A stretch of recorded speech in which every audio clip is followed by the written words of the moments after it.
Hi my beautiful viewers, ಹೇಗಿದ್ದೀರಾ? ಎಲ್ಲರೂ ಚೆನ್ನಾಗಿದ್ದೀರಾ ಅಲ್ವಾ? Welcome back to Lanchana's lifestyle. ಯಾರೆಲ್ಲ ನನ್ನ ಚಾನಲ್ ನೋಡ್ತಾ ಇದ್ದೀರಾ, ಸಬ್ಸ್ಕ್ರೈಬ್ ಮಾಡಿಕೊಂಡು ಪೂರ್ತಿಯಾಗಿ ವಿಡಿಯೋ ನೋಡಿ. ಎಲ್ಲೂ ಕೂಡ ವಿಡಿಯೋನ ಸ್ಕಿಪ್ ಮಾಡಿಬಿಡಿ, ಲೈಕ್ ಮಾಡಿ, ಶೇರ್ ಮಾಡಿ. ಮಿಸ್ ಮಾಡದೆ ಈ ಒಂದು ರೆಸಿಪಿಯನ್ನು ಟ್ರೈ ಮಾಡಿ ನನಗೆ ಕಮೆಂಟ್ ಮಾಡಿ. ಇದು ನಿಮ್ಮೆಲ್ಲರಿಗೂ ಗೊತ್ತಿರೋ ಹಾಗೆ, ಗೊತ್ತಿದೆಯೋ ಇಲ್ವೋ ಗೊತ್ತಿಲ್ಲ, ಸುಮಾರು ಜನ ಈ ಕಾಯ್ದ ತಿನ್ನೋದಿಲ್ಲ. ಇದು ತಿನ್ನೋದ್ರಿಂದ ಎಷ್ಟು ಹೆಲ್ತ್ ಬೆನಿಫಿಟ್ಸ್ ಇದೆ ಅಂತಂದರೆ ಅಷ್ಟು ಇಷ್ಟು ಅಲ್ಲ ಸ್ನೇಹಿತರೆ. ನೀವು ಕೇಳಿರ್ತೀರಾ, ಗೋರಿಕಾಯಿ ಅಂತ ಕೇಳಿರ್ತೀರಾ. ಇದನ್ನು ಕ್ಲಸ್ಟರ್ ಬೀನ್ಸ್ ಅಂತ ಕೂಡ ಕರೀತಾರೆ. ಇದರಿಂದ ಎಷ್ಟು ಹೆಲ್ಪ್ ಇದೆ ಅಂತ ಹೇಳಿದ್ರೆ, ಶುಗರ್ ಪೇಷಂಟ್ಸ್ಗಂತೂ ಇದು ತುಂಬಾ ಒಳ್ಳೆಯದು. ಮತ್ತು ಯಾರೆಲ್ಲ ವೆಯ್ಟ್ ಲಾಸ್ ಮಾಡಬೇಕು ಅಂತ ಹೇಳ್ತೀರಾ, ಗೋರಿಕಾಯಿ ಸಾಂಬಾರು ಪಲ್ಯ ತಿನ್ನೋದ್ರಿಂದ ಅದು ಕೂಡ ಕಡಿಮೆ ಆಗುತ್ತೆ. ನೋಡ್ತಾ ಇರ್ಬೋದು, ಇಲ್ಲಿ ವೆಯ್ಟ್ ಲಾಸ್ ಕೂಡ ಮಾಡ್ಬೋದು. ಮತ್ತು ಮೂಳೆಗಳು, ನಮ್ಮ ಬೋನ್ಸ್ ಎಲ್ಲ ಏನಿದೆ ತುಂಬ ಸ್ಟ್ರಾಂಗ್ ಆಗುತ್ತೆ ಅಂತ ಹೇಳ್ತಾರೆ. ಹಾರ್ಟ್ ಪ್ರಾಬ್ಲಮ್ ಇದ್ದರೆ ಅದಕ್ಕೂ ಕೂಡ ರಾಮಬಾಣ ಅಂತಲೇ ಹೇಳ್ಬೋದು. ಡೈಜೆಷನ್ಗೂ ಅಷ್ಟೇ, ಇದರಲ್ಲಿ ನಾರಿನಂಶ ಜಾಸ್ತಿ ಇರೋದ್ರಿಂದ ಡೈಜೆಷನ್ಗೆ ತುಂಬಾ ಹೆಲ್ಪ್ ಮಾಡುತ್ತೆ. ನೋಡಿ, ಈ ಥರ ಗೋರಿಕಾಯಿ ಒಂದು 1/4 kg ತೊಗೊಂಡಿದ್ದೀನಿ. ಈ ಥರ ಮುಂದೆ ಹಿಂದೆ ಸ್ವಲ್ಪ ಅದನ್ನು ಕಟ್ ಮಾಡಿ ತೆಗೆದುಬಿಟ್ಟು ನೋಡಿ, ನೀವು ಈ ಥರ ಬೇಕಾದ್ರೆ ನಾರಿನಂಶ ತೆಗಿಬೋದು, ಇಲ್ಲ ಅಂದರೆ ನೀವು ಈ ರೀತಿಯಾಗಿ ಕಟ್ ಮಾಡ್ಕೊಳ್ಬೋದು. ನಾನಿಲ್ಲಿ ನಿಮಗೆ ತೋರಿಸ್ತಾ ಇರೋದು 2 ರೀತಿಯಾಗಿ ತೋರಿಸ್ತಾ ಇದ್ದೀನಿ. ನಾನಿಲ್ಲಿ ನಾರಿನಂಶ ತೆಗೆದಿಲ್ಲ, ನಿಮಗೆ ತೋರಿಸ್ಬೇಕಾದ್ರೆ ಮಾತ್ರ ತೆಗೆದಿರೋದು. ಇದು ಯಾವುದ್ರಲ್ಲೂ ಕೂಡ ನಾನು ಆ ನಾರನ್ನು ಸಪ್ರೇಟ್ ಮಾಡಿಲ್ಲ ಸ್ನೇಹಿತರೆ. ಮತ್ತು ಇದು ಪ್ರೆಗ್ನೆಂಟ್ ಲೇಡೀಸ್ಗೂ ತುಂಬ ಒಳ್ಳೆಯದು ಅಂತ ಹೇಳ್ತಾರೆ. ಅಷ್ಟು ನನಗೆ ಐಡಿಯಾ ಇಲ್ಲ ಪ್ರೆಗ್ನೆಂಟ್ ಲೇಡೀಸು. ನಮ್ಮ ಮನೆಯಲ್ಲಿ ಎಲ್ಲ ನನ್ನ ಪ್ರೆಗ್ನೆನ್ಸಿನಲ್ಲಿ ಮತ್ತು ನಮ್ಮ ತಂಗಿ ಪ್ರೆಗ್ನೆನ್ಸಿನಲ್ಲಿ ಎಲ್ಲ ಇದನ್ನು ಕೊಟ್ಟಿದ್ರು. ತುಂಬ ಒಳ್ಳೆಯದು, ನಾರಿನಂಶ ಇರುತ್ತೆ ಅಂತ ಹೇಳಿಬಿಟ್ಟು. ಇಷ್ಟು ಹೆಲ್ತ್ ಬೆನಿಫಿಟ್ಸ್ ಇರಬೇಕಾದ್ರೆ ಯಾಕೆ ಈ ಒಂದು ತರಕಾರಿನ ನಾವು ತಿನ್ನೋದಕ್ಕೆ ಹಿಂದೆ ಮುಂದೆ ನೋಡಬೇಕು? ಅದರಲ್ಲೇ ರುಚಿಯಾಗಿ ಯಾಕೆ ಮಾಡ್ಕೊಂಡು ತಿನ್ನಬಾರ್ದು ಅಲ್ವಾ? ನಾನು ಇದನ್ನು ಸುಮಾರು ಒಂದು 10 ನಿಮಿಷ ಈ ರೀತಿಯಾಗಿ ಓಪನ್ ಆಗಿ ಬೇಯಿಸ್ಕೊತಾ ಇದ್ದೀನಿ. ನೋಡ್ತಾ ಇರ್ಬೋದು ನೀವು ಎಷ್ಟು ಚೆನ್ನಾಗಿ ಬೆಂದಿದೆ ಅಂತ ಅಂದ್ಬಿಟ್ಟು ನೋಡಿದ್ರೆ ಕಾಣ್ತಾ ಇದೆ. ಸ್ವಲ್ಪ ಉಪ್ಪನ್ನು ಹಾಕ್ಕೊಂಡು ಬೇಯಿಸ್ಕೊಳ್ಳಿ.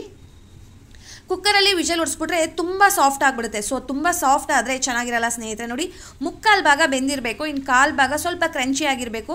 ಈ ರೀತಿಯಾಗಿ ಬೇಯಿಸ್ಕೊಂಡು ಇದನ್ನು ನೀಟಾಗಿ ಸ್ಟ್ರೈನ್ ಮಾಡ್ಕೊಂಬಿಡೋಣ. ಜಸ್ಟ್ ಒಂದು 10 ಮಿನಿಟ್ಸು ಸಾಕು ಸ್ನೇಹಿತರೆ, ಅಷ್ಟಾದರೆ ಸಾಕು. ಚೆನ್ನಾಗಿ ಬೆಂದಿರುತ್ತೆ. 3/4 ಭಾಗ ಬೇಯಬೇಕು. ಇದು ಪೂರ್ತಿಯಾಗಿ ಬೇಯಿಸೋದನ್ನು ಬೇಡ. ಎಲ್ಲ ತರಕಾರಿನೂ ಪೂರ್ತಿಯಾಗಿ ಬೇಯಿಸಿ ತಿನ್ನಬಾರ್ದು. ಇವಾಗ ಇದನ್ನು ಒಂದು 10 ಮಿನಿಟ್ಸ್ ಆದಮೇಲೆ ನೋಡಿ, ಈ ರೀತಿಯಾಗಿ ಸ್ಟ್ರೈನ್ ಮಾಡಿ ಇಟ್ಕೊಂಡಿದ್ದೀನಿ. ನೋಡಿ ಎಷ್ಟು ಬೆಂದಿರಬೇಕು ಅಂದರೆ ನೋಡಿ ಇಷ್ಟು ಸಾಕು, ಪೂರ್ತಿಯಾಗಿ ಅದು ಬೇಯೋದು ಬೇಡ.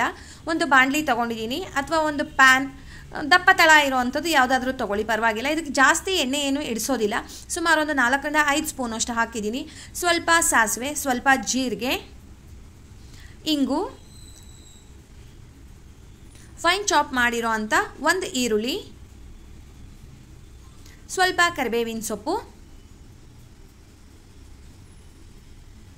ಇದು ಈರುಳ್ಳಿ ಸ್ವಲ್ಪ ಫ್ರೈ ಆಗಲಿ, ಕಲರ್ ಸ್ವಲ್ಪ ಚೇಂಜ್ ಆಗಲಿ.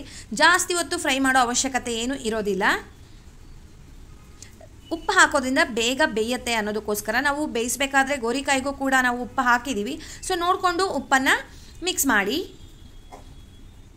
ಅಷ್ಟಾಗಿದ್ದ ತಕ್ಷಣ ನಾವಿಲ್ಲಿ ಏನು ಸ್ಟ್ರೈನ್ ಮಾಡಿ ಬೇಯಿಸಿ ಇಟ್ಕೊಂಡಿದ್ವಿ ಅಲ್ವಾ, ಗೋರಿಕಾಯಿನ ಮಿಕ್ಸ್ ಮಾಡಿ ಅದನ್ನು ಕೂಡ ಈರುಳ್ಳಿ ಜೊತೆ ಫ್ರೈ ಮಾಡೋಣ. ಒಂದು 2 ನಿಮಿಷ ಸಾಕು ಸ್ನೇಹಿತರೆ, ಜಾಸ್ತಿ ಫ್ರೈ ಮಾಡೋದೇ ಬೇಡ. ತುಂಬ ಅಂದರೆ ತುಂಬ ಒಳ್ಳೆಯದು. ಯಾರಿಗಾದರೂ ಮೋಷನ್ ಪ್ರಾಬ್ಲಮ್ ಇರುತ್ತೆ ಅಂತ ಅನ್ನೋರ್ಗೂ ಕೂಡ ಇದನ್ನು ಕೊಡ್ತಾರೆ. ಯಾಕೆಂದರೆ ನಾರಿನಂಶ ಇರೋದ್ರಿಂದ ತುಂಬ ಹೆಲ್ಪ್ ಆಗುತ್ತೆ ಅಂತ ಹೇಳ್ಬಿಟ್ಟು ಸುಮಾರು ಹೆಲ್ತ್ ಬೆನಿಫಿಟ್ಸ್ ಇದೆ. ಮಿಸ್ ಮಾಡಿದೆ ಇದನ್ನು. ಕಡಿಮೆ ಅಂದರೆ ಒಂದು ವೀಕ್ಲಿ ಒನ್ಸ್ ಇಲ್ಲ 15 ಡೇಸ್ ಒನ್ಸ್ ಆದರೂ ನೀವು ಇದನ್ನು ತಿನ್ನಬೇಕು ಸ್ನೇಹಿತರೆ. ಇನ್ನು ಸ್ವಲ್ಪ ಉಪ್ಪು ಬೇಕು ಅಂತ ಅನ್ನಿಸ್ತು, ಗೋರಿಕಾಯಿಗೆ ಕಡಿಮೆ ಇತ್ತು, ಅದಕ್ಕೆ ನಾನು ಇವಾಗ ಆ್ಯಡ್ ಮಾಡಿದ್ದೀನಿ.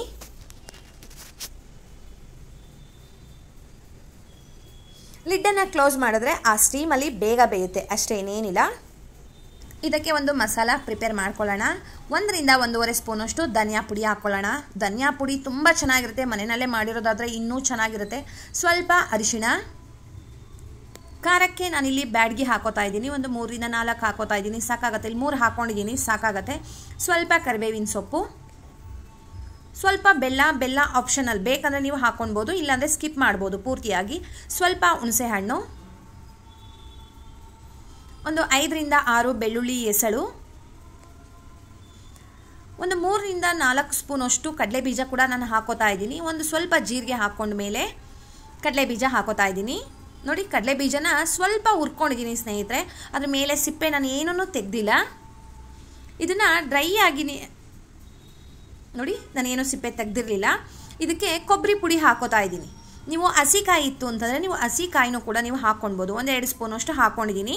ಇದನ್ನು ತರಿಯಾಗಿ ಈ ರೀತಿಯಾಗಿ, ನೀರೇನು ಹಾಕೋದು ಬೇಡ, ಬೇಕಂದರೆ ಸ್ವಲ್ಪ ನೀವು ಆ್ಯಡ್ ಮಾಡ್ಬೋದು ಅಷ್ಟೇ. ಆ ಥರ ತರಿಯಾಗಿ ಮಾಡ್ಕೊಳ್ಳಿ. ಇವಾಗ 1-2 ನಿಮಿಷ ನಾವು ಇದು ಫ್ರೈ ಆಗೋದಕ್ಕೆ ಬಿಟ್ಟಿದ್ವಿ ಅಲ್ವಾ, ಅದಕ್ಕೆ ಇವಾಗ ಈ ಮಸಾಲಾನ ಆ್ಯಡ್ ಮಾಡೋಣ. ಏನು ರುಚಿ ಅಂತ ಹೇಳ್ತೀರಾ, ಕಡಲೆ ಬೀಜ ಎಲ್ಲ ಹಾಕಿರೋದಕ್ಕೆ. ಆಹಾ, ಸಖತ್ ಅಂದರೆ ಸಖತ್ ಟೇಸ್ಟಿ ಆಗಿತ್ತು. ಒಂದು ರೌಂಡ್ ಚೆನ್ನಾಗಿ ಮಿಕ್ಸ್ ಮಾಡೋಣ. ನೀವು ಇದನ್ನು ಫೈನ್ ಪೇಸ್ಟ್ ಥರ ಮಾಡ್ಕೊಳ್ಬಾರ್ದು ಸ್ನೇಹಿತರೆ. ನೋಡಿ, ಈ ಥರ ಹಿಂಗೆ ತರಿಯಾಗಿರಬೇಕು. ಆ ಕಡಲೆಕಾಯಿ ಎಲ್ಲ ಬಾಯಿನಲ್ಲಿ ತಿಂತಾ ಇದ್ರೆ ನಮಗೆ ಸಿಗಬೇಕು. ಆ ರೀತಿಯಾಗಿ ನಾವು ಅದನ್ನು ಪುಡಿ ಮಾಡ್ಕೊಳ್ಬೇಕು. ಸ್ವಲ್ಪ ನೀವು ಬೇಕಂದರೆ ಅಷ್ಟೇ ನೀರು, ನಮಗೆ ಡ್ರೈ ಆಗಿಯೇ ಇರಲಿ ಅಂದರೆ ನೀವು ನೀರು ಹಾಕೋ ಅವಶ್ಯಕತೆ ಇರೋದಿಲ್ಲ. ನೀರು 1-2-3 ಸ್ಪೂನ್ ಅಷ್ಟೇ ನಾನು ಹಾಕಿದ್ದು. ಯಾಕೆ ಅಂದರೆ ಆ ಗೋರಿಕಾಯಿ ಕಡಲೆ ಬೀಜ ಪುಡಿ ಅದೆಲ್ಲ ಚೆನ್ನಾಗಿ ಹೊಂದ್ಕೊಳ್ಳುತ್ತೆ ಒಂದಕ್ಕೊಂದು. ನಿಮಗೆ 1-2 ನಿಮಿಷ ಆದಮೇಲೆ ಗೊತ್ತಾಗುತ್ತೆ ನೀರು ಯಾಕೆ ಹಾಕಿದ್ರು ಅಂತ ಹೇಳ್ಬಿಟ್ಟು. ಇಲ್ಲಾಂದರೆ ನೀವು ಪೂರ್ತಿಯಾಗಿ ನೀರನ್ನು ಸ್ಕಿಪ್ ಮಾಡ್ಬೋದು, ಏನೂ ತೊಂದರೆ ಇಲ್ಲ. ರುಚಿನೂ ಕೂಡ ಏನು ಚೇಂಜ್ ಆಗೋದಿಲ್ಲ. ನೋಡಿ ಎಷ್ಟು ಚೆನ್ನಾಗಿ ಹೊಂದ್ಕೊಂಡಿದೆ ನೀರು ಹಾಕಿದ್ದಕ್ಕೆ. 2-3 ಸ್ಪೂನ್ ಅಷ್ಟೇ ಸ್ನೇಹಿತರೆ ನೀರು ಹಿಡಿಯೋದು, ಹಂಗಂತ ಜಾಸ್ತಿ ನೀರು ಹಾಕೋದು ಬೇಡ. ನೋಡ್ತಾ ಇರ್ಬೋದು ಎಷ್ಟು ಚೆನ್ನಾಗಿ ರುಚಿಯಾಗಿರೋವಂಥ ಗೋರಿಕಾಯಿ ಮಸಾಲ ಪಲ್ಯ ರೆಡಿ ಆಗಿದೆ. ಈ ರೀತಿಯಾಗಿ ನೀವು ಮಸಾಲೆ ಮಾಡಿಕೊಂಡು ಯಾವತ್ತೂ ಪಲ್ಯ ಮಾಡಿರಲ್ಲ ಅಂತ ಅಂದ್ಕೊತಾ ಇದ್ದೀನಿ. ಯಾರೆಲ್ಲ ಮಾಡಿಲ್ಲ, ಮಿಸ್ ಮಾಡಿದೆ ಈ ಒಂದು ರೆಸಿಪಿಯನ್ನು ಟ್ರೈ ಮಾಡಿ. ಯಾರೆಲ್ಲ ಮಾಡಿದ್ದೀರಾ, ನಾವು ಮುಂಚೆನೇ ಇದು ಮಾಡ್ತಾ ಇದ್ವಿ ಅಂತ ನನಗೆ ಕಮೆಂಟ್ ಮಾಡೋದನ್ನು ಮಾತ್ರ ಮರಿಬೇಡಿ ಸ್ನೇಹಿತರೆ. ನಾನು ಇದನ್ನು ಚಪಾತಿ ಜೊತೆ ಸರ್ವ್ ಮಾಡಿದೆ, ತುಂಬ ಚೆನ್ನಾಗಿತ್ತು, ತುಂಬಾ ಟೇಸ್ಟಿಯಾಗಿ ಇತ್ತು. ಒಂದು ಸಲ ಮಿಸ್ ಮಾಡಿದೆ. ಈ ಒಂದು ರೆಸಿಪಿಯನ್ನು ಟ್ರೈ ಮಾಡಿ, ನಿಮ್ಮೆಲ್ಲರಿಗೂ ಕೂಡ ತುಂಬ ಇಷ್ಟ ಆಗುತ್ತೆ. ಗೋರಿಕಾಯಿ ಪಲ್ಯ ಹೋಗಿ ಬರಲಾ? ಬಾಯ್ ಸ್ನೇಹಿತರೆ. ಹಾಯ್ ಮೈ ಬ್ಯೂಟಿಫುಲ್ ವಿವರ್ಸ್, ಹೇಗಿದ್ದೀರಾ? ಎಲ್ಲರೂ ಚೆನ್ನಾಗಿದ್ದೀರಾ ಅಲ್ವಾ? Welcome back to Lanchana's lifestyle. ಏನಾದರೂ ಸೈಡ್ ಡಿಶ್ ಬೇಕು, ಚಪಾತಿಗೆ ಒಂದು ಒಳ್ಳೆ ಗ್ರೇವಿ ಬೇಕು ಅಂತ ಯೋಚನೆ ಮಾಡ್ತಾ ಇದ್ದೀರಾ? ಸೂಪರ್ ಆಗಿರೋವಂಥ ಚಿಕ್ಕ ಕಪ್ಪಲ್ಲಿ 1 ಕಪ್ಪಷ್ಟು ಹೆಸರು ಕಾಳಿದ್ರೆ ಸಾಕು. ಟೇಸ್ಟಿಯಾಗಿರೋವಂಥ ಮಸಾಲ, ಲೈಟ್ ಮಸಾಲ ಹಾಕಿ ಮಾಡೋ ಅಂಥ ಗ್ರೇವಿ. ಇದ್ರ ಮುಂದೆ ಯಾವ ಡಾಬಾ ಸ್ಟೈಲ್ ಹೋಟೆಲ್ದು ಕೂಡ ರುಚಿ ಬರೋಲ್ಲ, ಅಷ್ಟು ಚೆನ್ನಾಗಿರುತ್ತೆ. ತುಂಬ ಟೇಸ್ಟಿಯಾಗಿರುತ್ತೆ, ಮಾಡೋದು ಕೂಡ ತುಂಬಾ ಸುಲಭ. ಬನ್ನಿ ಹೇಗೆ ಮಾಡೋದು ಅಂತ ನೋಡ್ಕೊಂಡು ಬರೋಣ. ಸಣ್ಣ ಗೆಡ್ಡೆ ಅಂತ ಹೇಳ್ತೀವಲ್ಲ, ಚಿಕ್ಕ ಸೈಜಿಂದು 2 ಈರುಳ್ಳಿ ತೊಗೊಂಡಿದ್ದೀನಿ, 2 ಟೊಮ್ಯಾಟೊ. ನಾನಿಲ್ಲಿ ಹುಳಿ ಟೊಮ್ಯಾಟೊ ತೊಗೊಂಡಿದ್ದೀನಿ. ಜಾಮೂನ್ ಟೊಮ್ಯಾಟೊ ಇದ್ದರೆ ಅದು ಬೇಕಾದರೂ ತೊಗೊಳ್ಬೋದು. 1 ಸ್ಪೂನಷ್ಟು ಹುರಿಗಡಲೆ,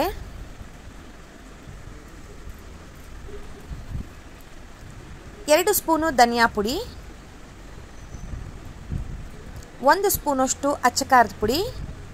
ನೀವು ಖಾರ ತಿಂತೀವಿ ಅನ್ನೋ ಆಗಿದೆ ಇನ್ನೂ ಒಂದು ಅರ್ಧ ಸ್ಪೂನ್ ಜಾಸ್ತಿ ಹಾಕ್ಕೊಳ್ಬೋದು. 1 ಸ್ಪೂನಷ್ಟು ಗರಂ ಮಸಾಲ, 1 ಸ್ಪೂನ್ ಶುಂಠಿ ಬೆಳ್ಳುಳ್ಳಿ ಪೇಸ್ಟ್. ಹಸಿ ಕಾಯಿನ ಈ ಥರ ಪುಡಿ ಮಾಡಿ ತೊಗೊಂಡಿದ್ದೀನಿ, ತುರ್ದು ಹಾಕೋದು ಅಂತ ಹೇಳ್ತೀವಲ್ವ ಆ ರೀತಿಯಾಗಿ.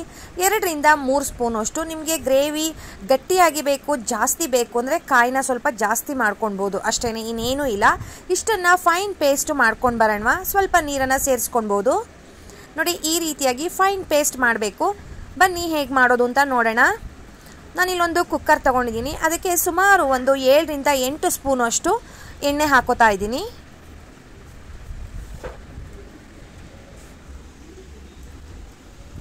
ಎಣ್ಣೆ ಬಿಸಿ ಆಗಲಿ. 1 ಪಲಾವ್ ಎಲೆ, ಸ್ವಲ್ಪ ಸಾಸಿವೆ. ಈ ರೀತಿಯಾಗಿ ನೀವು ಟ್ರೈ ಮಾಡಿ ಸ್ನೇಹಿತರೆ. ನೆಕ್ಸ್ಟ್ ಟೈಮ್ ಇದೇ ಥರ ಮಾಡಬೇಕು ಅಂತ ನಿಮ್ಗೆ ಆಸೆ ಆಗುತ್ತೆ, ಅಷ್ಟು ರುಚಿಯಾಗಿ ಇರುತ್ತೆ. ಅರ್ಧ ಸ್ಪೂನಷ್ಟು ಸೋಂಪು, ಪುದೀನ ಮತ್ತು ಕೊತ್ತಂಬರಿಯನ್ನು ಚೆನ್ನಾಗಿ ಕ್ಲೀನ್ ಮಾಡಿಕೊಂಡು ಫೈನ್ ಚಾಪ್ ಮಾಡಿ ಹಾಕೋತಾ ಇದ್ದೀನಿ. ಪುದೀನ ಮತ್ತು ಕೊತ್ತಂಬರಿ ಸೊಪ್ಪನ್ನು ಒಗ್ಗರಣೆಗೆ ಹಾಕೋದ್ರಿಂದ ಒಂದು ಫ್ಲೇವರ್ ತುಂಬ ಚೆನ್ನಾಗಿ ಬರುತ್ತೆ. ಅದು ಸ್ವಲ್ಪ ಎಣ್ಣೆಯಲ್ಲಿ ಫ್ರೈ ಆಗಲಿ. ಇದಾದಮೇಲೆ ನಾನು ಬೆಳಗ್ಗೆ ತಿಂಡಿಗೆ ಗ್ರೇವಿ ಮಾಡ್ತಾ ಇರೋದ್ರಿಂದ ನೈಟು ಹೆಸರು ಕಾಳನ್ನು ನೆನೆಸಿದೆ ಅಷ್ಟೇ ಸ್ನೇಹಿತರೆ. ನೀವು ಸಂಜೆ ಮಾಡ್ತೀನಿ ಅಂತ ಅನ್ನೋ ಹಾಗಿದ್ರೆ ನೀವು ಬೆಳಗ್ಗೆ ನೆನೆಸ್ಬೋದು. ಚಿಕ್ಕ ಗ್ಲಾಸಲ್ಲಿ 1 ಗ್ಲಾಸಷ್ಟು ಸುಮಾರು ಒಂದು 50 ಗ್ರಾಮಷ್ಟು ತೊಗೊಂಡಿದ್ದೀನಿ. ಅದನ್ನು ಕೂಡ ಹಾಕಿ ಸ್ವಲ್ಪ ಒಂದು 3-4 ನಿಮಿಷ ಫ್ರೈ ಮಾಡೋಣ. ಜೊತೆಗೆ ಉಪ್ಪನ್ನು ಕೂಡ ಸೇರಿಸ್ತಾ ಇದ್ದೀನಿ. ಇದು ಒಂದು 4-5 ನಿಮಿಷ ಫ್ರೈ ಆದಮೇಲೆ ನಾವು ರುಬ್ಬಿಟ್ಕೊಂಡಿರೋ ಅಂಥ ಮಸಾಲಾನ ಆ್ಯಡ್ ಮಾಡೋಣ. ಆ ಮಸಾಲೆನಲ್ಲಿ ಚೆನ್ನಾಗಿ ಹೆಸರು ಕಾಳು ಒಂದು ಕುದಿ ಬರಬೇಕು. ಆವಾಗ ಉಪ್ಪು ಖಾರ ಮಸಾಲೆನೆಲ್ಲ ಚೆನ್ನಾಗಿ ಅಬ್ಸರ್ವ್ ಮಾಡ್ಕೊಂಡಿರುತ್ತೆ. ನೋಡಿ, ನಾನು ಇನ್ನೂ ಇದಕ್ಕೆ ನೀರೇನು ಮಿಕ್ಸ್ ಮಾಡಿಲ್ಲ, ಗಟ್ಟಿಯಾಗಿ ನಾನು ಏನು ರುಬ್ಕೊಂಡಿದ್ದೆ ಅದನ್ನು ಮಾತ್ರ ಹಾಕಿದ್ದೀನಿ. ಒಂದು ಕುದಿ ಬರಲಿ. ನೋಡಿ ಬರೋದಕ್ಕೆ ಶುರುವಾಗಿದೆ. ಈ ಟೈಮ್ನಲ್ಲಿ ನಾವು ಕನ್ಸಿಸ್ಟೆನ್ಸಿ ನೋಡಿಕೊಂಡು ನೀರು ಎಷ್ಟು ಬೇಕು ಅಷ್ಟನ್ನು ನಾವು ಮಿಕ್ಸ್ ಮಾಡ್ಕೊಳ್ಬೋದು. ಹೆಸರು ಕಾಳು ಹಾಕಿರೋದ್ರಿಂದ ಇದು ಗಟ್ಟಿ ಬರುತ್ತೆ, ಮತ್ತು ಉರಿಗಡಲೆ ಹಾಕಿರೋದ್ರಿಂದ ಅದು ಕೂಡ ಗಟ್ಟಿ ಆಗುತ್ತೆ. ನೋಡಿಕೊಂಡು ಕನ್ಸಿಸ್ಟೆನ್ಸಿನ ನೀವು ನೀರನ್ನು ಮಿಕ್ಸ್ ಮಾಡ್ಕೊಳ್ಬೋದು. ನೀವು ಅನ್ನಕ್ಕೆ, ಚಪಾತಿಗೆ, ದೋಸೆಗೆ, ಪೂರಿಗೆ, ರೊಟ್ಟಿಗೆ ತುಂಬ ಚೆನ್ನಾಗಿರುತ್ತೆ. ನಾನು ಸ್ವಲ್ಪ ತೆಳುವಾಗಿಯೇ ಕೂಡಿಸ್ಕೊಂಡು ನಾನು ಮಾಡ್ತಾಯಿದ್ದು ಚಪಾತಿಗೆ ಮಾಡ್ತಾಯಿದ್ದೆ. ಲಿಡ್ಡನ್ನು ಕ್ಲೋಸ್ ಮಾಡಿ ಒಂದು ವಿಷಲ್ ಒರೆಸ್ಕೊಳ್ಳೋಣ. ಈಗ ಪ್ರೆಷರ್ ಬಿಟ್ಟಿದೆ. ವಾವ್, ನೋಡ್ತಾ ಇರ್ಬೋದು ಎಷ್ಟು ಚೆನ್ನಾಗಾಗಿದೆ ಅಂತ. ನೋಡೋದಕ್ಕೆ ಇಷ್ಟು ಚೆನ್ನಾಗಿ ಕಾಣ್ತಾ ಇದೆ. ಇನ್ನು ರುಚಿ ಹೇಗಾಗಿರಬೇಡ ಅಲ್ವಾ, ತುಂಬ ಅಂದರೆ ತುಂಬ ಚೆನ್ನಾಗಾಗಿತ್ತು. ಮತ್ತು ಈಸಿ ಕೂಡ, ಕಡಿಮೆ ಇಂಗ್ರೀಡಿಯೆಂಟ್ಸಲ್ಲಿ ಸೂಪರಾಗಿ ಮಾಡ್ಬೋದು. ಯಾರಾದರೂ ಬಿಗಿನರ್ಸ್ ಇದ್ದಾರೆ, ನನಗೆ ಅಷ್ಟು ಸೈಡ್ ಡಿಶ್ಶು ಗ್ರೇವಿಗಳು ಮಾಡೋಕ್ಕೆ ಬರಲ್ಲ ಅಂತ ಅನ್ನೋ ಆಗಿದ್ರೆ ಈ ಒಂದು ರೆಸಿಪಿಯನ್ನು ಟ್ರೈ ಮಾಡ್ಬೋದು. ತುಂಬ ಚೆನ್ನಾಗಿ ಬಂದಿತ್ತು. ಚಪಾತಿ, ರೊಟ್ಟಿ, ಪೂರಿಗಂತೂ ಸಖತ್ ಟೇಸ್ಟ್ ಆಗಿರುತ್ತೆ. ಅನ್ನಕ್ಕೂ ಕೂಡ ಅಷ್ಟೇ, ಬಿಸಿ ಅನ್ನ ಜೊತೆ ಈ ಒಂದು ಗ್ರೇವಿ ಹಾಕ್ಕೊಂಡು ತಿಂತಾಯಿದ್ರೆ ಆಹಾ ಏನು ಮಜಾ ಅಂತೀರಾ, ಅಷ್ಟು ಚೆನ್ನಾಗಿರುತ್ತೆ. ಇನ್ನೂ ಒಂದು 2 ತುತ್ತು ಅನ್ನ ಜಾಸ್ತಿನೇ ತಿನ್ಕೊಂಡ್ಬಿಡ್ಬೋದು, ಅಷ್ಟು ಚೆನ್ನಾಗಿರುತ್ತೆ. ಬನ್ನಿ ಸರ್ವ್ ಮಾಡೋಣ. ಯಾರೆಲ್ಲ ನನ್ನ ಚಾನಲನ್ನು ಸಬ್ಸ್ಕ್ರೈಬ್ ಮಾಡ್ಕೊಂಡಿಲ್ಲ ಸಬ್ಸ್ಕ್ರೈಬ್ ಮಾಡ್ಕೊಳ್ಳಿ, ಲೈಕ್ ಮಾಡಿ, ಶೇರ್ ಮಾಡಿ, ಕಮೆಂಟ್ ಮಾಡೋದನ್ನು ಮಾತ್ರ ಮರಿಬೇಡಿ. ಈ ವಿಡಿಯೋ ನೋಡಿರೋರು ಗ್ರೇವಿನ ಮಿಸ್ ಮಾಡದೆ ಟ್ರೈ ಮಾಡಿರೋರು ನನಗೆ ಕಮೆಂಟ್ ಮಾಡಿ. ಹೋಗ್ಬರ್ಲಾ? ಬಾಯ್ ಸ್ನೇಹಿತರೆ. ಹಾಯ್ ಮೈ ಬ್ಯೂಟಿಫುಲ್ ವ್ಯೂವರ್ಸ್, ಹೇಗಿದ್ದೀರಾ? ಎಲ್ಲರೂ ಚೆನ್ನಾಗಿದ್ದೀರಾ ಅಲ್ವಾ? Welcome back to Lanchana's lifestyle. ಯಾರೆಲ್ಲ ನನ್ನ ಚಾನಲನ್ನು ನೋಡ್ತಾ ಇದ್ದೀರಾ ಸಬ್ಸ್ಕ್ರೈಬ್ ಮಾಡಿಕೊಂಡು ವಿಡಿಯೋನ ಪೂರ್ತಿಯಾಗಿ ನೋಡಿ, ಎಲ್ಲೂ ಕೂಡ ಸ್ಕಿಪ್ ಮಾಡಬೇಡಿ. ಲೈಕ್ ಮಾಡಿ, ಶೇರ್ ಮಾಡಿ, ಕಮೆಂಟ್ ಮಾಡಿ. ಯಾರೆಲ್ಲ ರೆಸಿಪಿಯನ್ನು ಟ್ರೈ ಮಾಡ್ತೀರಾ ಮಿಸ್ ಮಾಡಿದೆ ನನಗೆ ಕಮೆಂಟ್ ಮಾಡಿ. ಟೇಸ್ಟ್ ಹೇಗೆ ಬಂತು, ನಿಮ್ಗೆ ಅದರಿಂದ ಹೆಲ್ಪ್ ಆಯಿತಾ, ನಿಮಗೂ ಇಷ್ಟ ಆಯಿತಾ ಅಂತ. ಬನ್ನಿ ಹೇಗೆ ಮಾಡೋದು ಅಂತ ನೋಡ್ಕೊಂಡು ಬರೋಣ. ಸುಮಾರು ಇಲ್ಲಿ ಒಂದು 5 ರಿಂದ 6 ಸ್ಪೂನಷ್ಟು ಎಣ್ಣೆ ಹಾಕ್ಕೊಂಡಿದ್ದೀನಿ. ಅದಕ್ಕೆ ಒಂದು ಪಲಾವ್ ಎಲೆ ಹಾಕ್ತಾಯಿದ್ದೀನಿ. ಸ್ಪೈಸಸ್ ಅಂದರೆ ನಾನು ಇಷ್ಟೇ ಹಾಕ್ತಾ ಇರೋದು. ಸ್ವಲ್ಪ ಸಾಸಿವೆ ಹಾಕಿದ್ದೀನಿ. ಸಾಸಿವೆ ಸ್ವಲ್ಪ ಚಟಪಟ ಅಂತ ಸಿಡಿದ ಮೇಲೆ ಜೀರಿಗೆ, ಕರಿಬೇವಿನ ಸೊಪ್ಪು. ಈ ಥರ ಗ್ರೇವಿ ನೀವು ಒಂದು ಸಲ ಮಾಡಿದ್ರೆ ತುಂಬ ಟೇಸ್ಟಿಯಾಗಿರುತ್ತೆ. ನೀವು ಬೇರೆ ಮೆಥಡಲ್ಲಿ ಕೂಡ ಟ್ರೈ ಮಾಡ್ಬೋದು, ಬೇರೆ ತರಕಾರಿ ಹಾಕ್ಕೊಂಡು ಕೂಡ ಟ್ರೈ ಮಾಡ್ಬೋದು. ಅಷ್ಟು ಚೆನ್ನಾಗಿರುತ್ತೆ, ನಿಮ್ಮೆಲ್ರಿಗೂ ಕೂಡ ತುಂಬಾ ಇಷ್ಟ ಆಗುತ್ತೆ. ನಾನಿಲ್ಲಿ ಸುಮಾರು ಒಂದು 3 ಮೀಡಿಯಮ್ ಸೈಜಿನ ಈರುಳ್ಳಿಯನ್ನು ಕಟ್ ಮಾಡಿ ಹಾಕ್ಕೊಂಡಿದ್ದೀನಿ. ಈರುಳ್ಳಿ ಚೆನ್ನಾಗಿ ಫ್ರೈ ಆಗಲಿ ಆ ಎಣ್ಣೆನಲ್ಲಿ. ಈರುಳ್ಳಿ ಫ್ರೈ ಆದಷ್ಟು ಟೇಸ್ಟು ತುಂಬ ಚೆನ್ನಾಗಿ ಬರುತ್ತೆ. ನೋಡ್ತಾ ಇರ್ಬೋದು ಎಷ್ಟು ಚೆನ್ನಾಗಿ ಫ್ರೈ ಆಗಿದೆ ಅಂತ. ಇಲ್ಲಿ ಹುಳಿ ಟೊಮ್ಯಾಟೊ ತೊಗೊಂಡಿದ್ದೀನಿ, 2 ಹುಳಿ ಟೊಮ್ಯಾಟೊ ತೊಗೊಂಡಿದ್ದೀನಿ. ಅದನ್ನು ಕೂಡ ಒಂದು ಫೈನ್ ಚಾಪ್ ಮಾಡಿ ಹಾಕೋತಾ ಇದ್ದೀನಿ. 1 ಆಲೂಗೆಡ್ಡೆ, ಸಿಪ್ಪೆ ತೆಗೆದು ಕಟ್ ಮಾಡಿ ತೊಳೆದು ಇಟ್ಕೊಂಡಿರೋವಂಥ ಆಲೂಗೆಡ್ಡೆ. ಒಂದು ಅರ್ಧ ಬೌಲಷ್ಟು ಗೋರಿಕಾಯನ್ನು ತೊಗೊಂಡಿದ್ದೀನಿ. 1 ಸ್ಪೂನ್ ಶುಂಠಿ ಬೆಳ್ಳುಳ್ಳಿ ಪೇಸ್ಟ್, ರುಚಿಗೆ ಉಪ್ಪು. ಇಷ್ಟನ್ನು ಹಾಕಿ ಎಣ್ಣೆಯಲ್ಲಿ ಸುಮಾರು ಒಂದು 3 ರಿಂದ 4 ನಿಮಿಷ ಫ್ರೈ ಮಾಡೋಣ. ತುಂಬ ಚೆನ್ನಾಗಿರುತ್ತೆ. ಏನ್ರಿ ಇದು ನೀವು ಈ ಥರ ಗೊಜ್ಜು ಮಾಡ್ತಾ ಇದ್ದೀರಾ, ಗೋರಿಕಾಯಿನಲ್ಲಿ ಆಲೂಗೆಡ್ಡೆ ಕಾಂಬಿನೇಷನ್ ಚೆನ್ನಾಗಿರುತ್ತಾ ಅಂತ ನೀವು ಕೇಳ್ಬೋದು. ತುಂಬ ಚೆನ್ನಾಗಿರುತ್ತೆ ಸ್ನೇಹಿತರೆ. ಯಾವಾಗಲೂ ಗೋರಿಕಾಯಿನಲ್ಲಿ ಡ್ರೈ ಆಗಿ ಏನಾದರೂ ಮಾಡ್ತಾ ಇರ್ತೀವಿ, ಬಟ್ ಈ ರೀತಿಯಾಗಿ ಗ್ರೇವಿ ಥರ ಮಾಡಿ ನೋಡಿ, ನಿಮ್ಮೆಲ್ಲರಿಗೂ ಇಷ್ಟ ಆಗುತ್ತೆ. ಟೇಸ್ಟು ಕೂಡ ಅಷ್ಟೇ ತುಂಬ ಚೆನ್ನಾಗಿ ಬರುತ್ತೆ. ಒಂದು 3 ರಿಂದ 4 ನಿಮಿಷ ಎಣ್ಣೆಯಲ್ಲಿ ಈ ಥರ ಹಿಂಗೆ ಫ್ರೈ ಮಾಡಿದ್ರೆ ಸಾಕು. ಯಾಕಂದರೆ ಇದನ್ನು 2 ವಿಷಲ್ ಒರೆಸ್ಕೊಳ್ಳೋಣ. 1 ಅಥವಾ 2 ಸಾಕಾಗತ್ತೆ. ಇದು ಹುಳಿ ಪುಡಿ ಅಂತ ಹೇಳ್ತೀವಲ್ವ, ಮನೆಯಲ್ಲೇ ಮಾಡಿರೋ ಅಂಥ ಹುಳಿ ಪುಡಿ ಅಥವಾ ಸಾಂಬಾರು ಪುಡಿ ಅಂತ ಹೇಳ್ತೀವಿ. ಅದು ಖಾರಕ್ಕೆ ತಕ್ಕನಾಗಿ ಹಾಕ್ಕೊಳ್ಳಿ. ನಾನಿಲ್ಲಿ 1.5 ಸ್ಪೂನಷ್ಟು ಹಾಕಿದ್ದೀನಿ. ಅರ್ಧ ಸ್ಪೂನಷ್ಟು ಗರಂ ಮಸಾಲ ಹಾಕಿದ್ದೀನಿ. ಸ್ಪೈಸಸ್ಸು ಮಸಾಲ ಇನ್ನೇನು ತೊಗೊಂಡಿಲ್ಲ. ಒಂದು ಅರ್ಧ ಸ್ಪೂನಷ್ಟು ನಾನಿಲ್ಲಿ ಗರಂ ಮಸಾಲ ಅಷ್ಟೇ ತೊಗೊಂಡಿರೋದು. ಗ್ರೇವಿ ನೋಡ್ಕೊಳ್ಳಿ, ನಿಮಗೆ ಗ್ರೇವಿ ಎಷ್ಟು ತೆಳುವಾಗಿ ಬೇಕಾ, ಮೀಡಿಯಮಲ್ಲಿ ಇರಲ್ಲ. ಅನ್ನಕ್ಕೂ ಕೂಡ ತುಂಬ ಚೆನ್ನಾಗಿರುತ್ತೆ ಇದು. ಅನ್ನ, ಚಪಾತಿ, ರೊಟ್ಟಿ, ಪೂರಿ ತುಂಬ ಚೆನ್ನಾಗಿರುತ್ತೆ. ಅದಕ್ಕೆಲ್ಲ ನೀರು ದೋಸೆ ಇದಕ್ಕೆಲ್ಲ ಸಖತ್ ಟೇಸ್ಟಾಗಿರುತ್ತೆ. ಕನ್ಸಿಸ್ಟೆನ್ಸಿ ನೋಡಿಕೊಂಡು ಒಂದು ಕುದಿ ಬರಲಿ. ನೋಡಿ ಕನ್ಸಿಸ್ಟೆನ್ಸಿ ನೋಡ್ತಾ ಇದ್ದೀರಾ ಯಾವ ರೀತಿಯಾಗಿದೆ ಅಂತ ಹೇಳ್ಬಿಟ್ಟು. ನಾನು ಪೂರ್ತಿ ತೆಳುವಾಗಿನೂ ಮಾಡ್ತಾಯಿಲ್ಲ, ಗಟ್ಟಿಯಾಗಿನೂ ಮಾಡ್ತಾಯಿಲ್ಲ, ಮೀಡಿಯಮ್ ಆಗಿ ಮಾಡ್ತಾಯಿದ್ದೀನಿ. ಸ್ವಲ್ಪ ನೀರು ಹಾಕ್ಕೊಂಡು ನೋಡಿ ಆ ಥರ ಕುದಿ ಬಂದ ತಕ್ಷಣ ಲಿಡ್ಡನ್ನು ಕ್ಲೋಸ್ ಮಾಡಿ 1 ವಿಷಲ್ ಒರೆಸ್ಕೊಳ್ಳೋಣ. ಪ್ರೆಷರ್ ಬಿಟ್ಟಿದೆ. ವಾವ್, ನೋಡಿ ಗ್ರೇವಿ ಎಷ್ಟು ಚೆನ್ನಾಗಿ ಬಂದಿದೆ ಅಂತ ನೀವೇ ಹೇಳ್ಬೋದು. ತುಂಬ ಅಂದರೆ ತುಂಬ ಚೆನ್ನಾಗಿತ್ತು. ಒಂದು ಸಲ ಮಿಸ್ ಮಾಡದೆ ಈ ರೀತಿಯಾಗಿ ಗೋರಿಕಾಯಿ ಇದ್ದರೆ ಟ್ರೈ ಮಾಡಿ. ನಿಮಗೆ ಆಲೂಗೆಡ್ಡೆ ಅಷ್ಟು ಇಷ್ಟ ಆಗೋದಿಲ್ಲ, ವಾಯು ಪದಾರ್ಥ ನಮ್ಮ ಮನೇಲಿ ತಿನ್ನೋದಿಲ್ಲ ಅನ್ನೋ ಆಗಿದ್ದರೆ ನೀವು ಬರೀ ಗೋರಿಕಾಯಿ ಟೊಮೆಟೊ ಹಾಕಿನೇ ಈ ರೀತಿಯಾಗಿ ಮಾಡ್ಬೋದು. ಆಲೂಗೆಡ್ಡೆಯನ್ನು ಪೂರ್ತಿಯಾಗಿ ಸ್ಕಿಪ್ ಮಾಡ್ಬೋದು, ಏನೂ ತೊಂದರೆ ಇಲ್ಲ. ಮಕ್ಕಳಿದ್ರೆ ಮಕ್ಕಳಿಗೆಲ್ಲ ತುಂಬ ಇಷ್ಟಪಡ್ತಾರೆ ಅವರೆಲ್ಲ ಆಲೂಗೆಡ್ಡೆನ, ಅದಕ್ಕೆ ಕಾಂಬಿನೇಷನ್ ಮಾಡ್ಬೋದು. ನಾನು ಅದಕ್ಕೇ ಮಾಡಿದ್ದೆ. ನಿಮ್ಗೆ ಇಷ್ಟ ಆಗಿಲ್ಲ ಅಂದರೆ ಆಲೂಗೆಡ್ಡೆನ ಸ್ಕಿಪ್ ಮಾಡ್ಬೋದು. ನಾನು ಸರ್ವ್ ಮಾಡ್ತಾಯಿದ್ದೀನಿ. ನಾನು ನೀರು ದೋಸೆ ಮಾಡಿದ್ದೆ, ಸೊ ನೀರು ದೋಸೆಗೆ ಇದನ್ನು ಮಾಡಿದ್ದೆ, ತುಂಬ ಚೆನ್ನಾಗಿತ್ತು. ಟ್ರೈ ಮಾಡಿ. ಹೋಗಿ ಬರಲಾ? ಬಾಯ್ ಸ್ನೇಹಿತರೆ. ಹಾಯ್ ಮೈ ಬ್ಯೂಟಿಫುಲ್ ವಿವರ್ಸ್, ಹೇಗಿದ್ದೀರಾ? ಎಲ್ಲರೂ ಚೆನ್ನಾಗಿದ್ದೀರಲ್ವಾ? Welcome back to Lanchana's lifestyle. ಯಾರೆಲ್ಲ ನನ್ನ ಚಾನಲನ್ನು ಸಬ್ಸ್ಕ್ರೈಬ್ ಮಾಡ್ಕೊಂಡಿಲ್ಲ, ಸಬ್ಸ್ಕ್ರೈಬ್ ಮಾಡಿಕೊಂಡು ಪೂರ್ತಿಯಾಗಿ ವಿಡಿಯೋ ನೋಡಿ. ಎಲ್ಲೂ ಕೂಡ ಸ್ಕಿಪ್ ಮಾಡಬೇಡಿ. ಲೈಕ್ ಮಾಡಿ, ಶೇರ್ ಮಾಡಿ, ಕಮೆಂಟ್ ಮಾಡೋದನ್ನು ಕೂಡ ಮರಿಬೇಡಿ.